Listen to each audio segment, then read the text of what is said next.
bu ko'rib turganingiz oltin kuzning bebaho mevasi, behi. Nega bu cho'p desiz? Bu behini yangi chiqqan novdalari, buni 5 santimetrda mana bunday qalamchi shaklda kesib olib, ola-buloq qilib archasizda, choynakka solib, xuddi choy damlagandek damlab qo'yasiz. Kun davomida ichib yurasiz.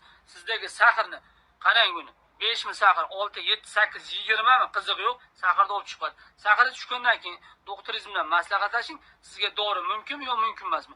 Insulin olayotganlarga ham buni maslahat beraman. Foydasi juda ham zo'r. Sahrga juda ham yaxshi narsa. Hamma biladi, domladi orasida ham bor behi O'zbekistonda muammo emas. Mevasini qarang. Buni olasiz, og'zini mamdo qilib kesib, ichigacha chiroyli qilib asallarni to'ldirasiz. Uchun yana bir qoshiq asal solganda bunga. Asalni solasiz. Mana bunda asalni qarang. Toza asallari mana. Buni to'ldirasiz. Solganingizdan keyin bo'ladi uchun baraka top. Buni yopib, manti qozonni qozqoniga qo'yib, buni parida yarim soat turadi. Bu kilkillab qoladi. Bu yo'talga juda ham yaxshi.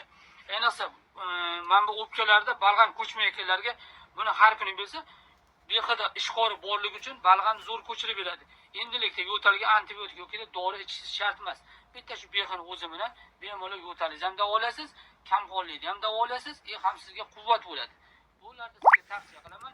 Bu videom yo'qotib qo'ymaslik uchun yo'talayotgan yoki-da shu tomoq og'riq anginadan qiynalib